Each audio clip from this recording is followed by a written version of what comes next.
So the Nether update broke my 0-tick sugarcane farm, so let's start off by destroying it. Anyway, I just want to say real quick that this episode might be a bit messy, so please bear with me. The reason the 0-tick sugarcane farm does not work anymore is because waterlogged blocks now lose their water when pushed by a piston. Fear not though, 0-tick is not broken, and I can create a new one, if you all want me to. The tools I am using was obtained from villagers, but I'll get more into that later. Anyway, for what we will be doing today, I will probably need a lot of XP, so I'll be making a super smelter, using the items in my inventory.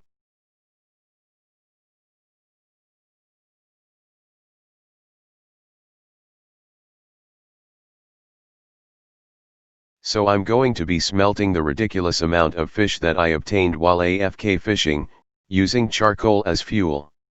Alright, so here it is in action. I place in the charcoal that I smelted, which splits off in two directions.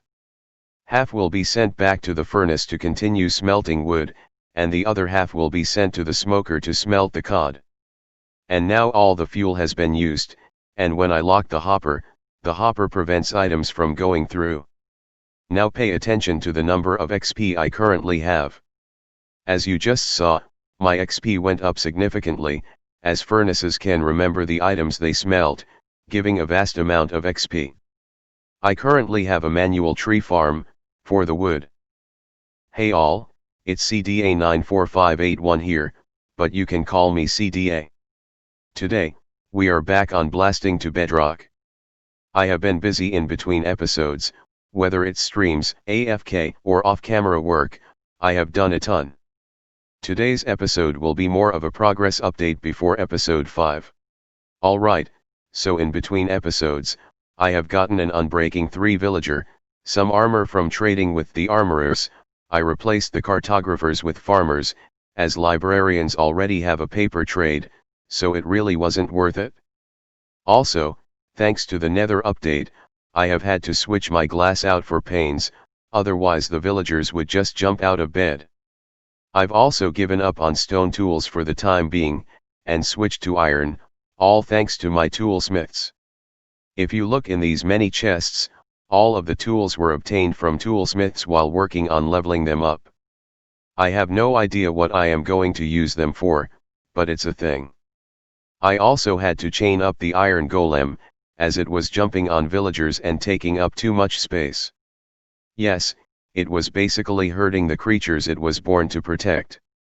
Also, as you can clearly see, I have expanded my wheat and sugarcane farm to produce more so I can do more trading. In this chest, I have a ton of emeralds. I was lucky enough to be able to max out my farmers before the Nether update, which means I have an egg trade, and as you all know, I have an egg farm. This means I can get a ton of emeralds just by giving them eggs that I received for free. I plan on expanding upon this further, eventually. I also have fished up the god fishing rod. I have no idea what to name it, so for the time being, I've named it the Bedrock Good Rod. Obviously, that's a terrible name, and if you have any better names, please let me know. Now, for episode 5, I want to do just all-out chunk destruction, nothing else. That means I will have to get prepared in this episode. Through my calculations, I have decided I want 6 efficiency 5, unbreaking 3, and silk touch diamond pickaxes, 1 diamond shovel with the same enchants, and 1 diamond axe with the same enchants, without the silk touch, as that is useless. Some of the enchants are already on the pickaxes and shovels, so I do not need some. Based on my calculations, I need 539 emeralds total for this, which equals about 8.5 stacks. As you saw earlier, I have passed that amount, which means I can buy everything now. So let's start by buying the axe and the shovel. Now we need 6 pickaxes, so 1, 2, 3, 4, 5, and 6. Let's get our 2 unbreaking 3 books, and our 8 efficiency 5 books. Now, time to enchant. I do have a few options if I run out of levels. First, I can use the Super Smelter XP farm, though that does take some waiting.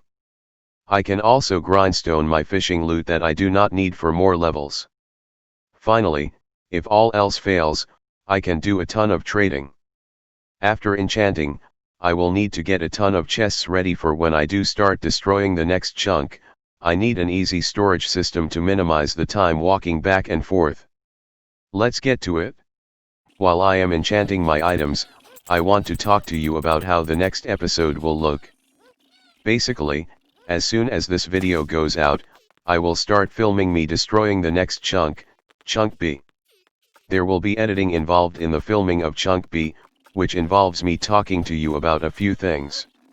I hope to be able to film episode 5 in one sitting, but it's likely that that is not possible, in which I will spread it out. When you click on episode 5, you will probably be seeing real-time, unsped footage of me destroying all the blocks in the chunk while talking to you. If the chunk destruction does take too long, however, I will speed it up so you aren't bored.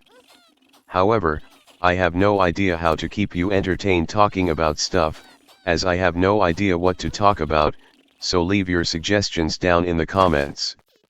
Episode 5 is basically just me seeing how long it could potentially take to mine a chunk from about Y70 to Y0. I did not add fortune or mending to my tools, as I don't want to add those yet. I'm perfectly fine with breaking my tools, and plus, I believe it will take less time that way.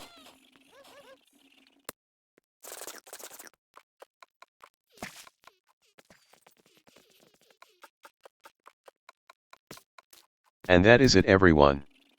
I have gotten prepared with everything, sorted my inventory and all, and am now ready to start mining. Thank you so much for watching. If you enjoyed this video, please consider leaving a like and sharing it around. If you enjoy what I do with the channel, please consider subscribing. Anyway, thank you so much for watching, and I'll see you all in the next episode. Bye.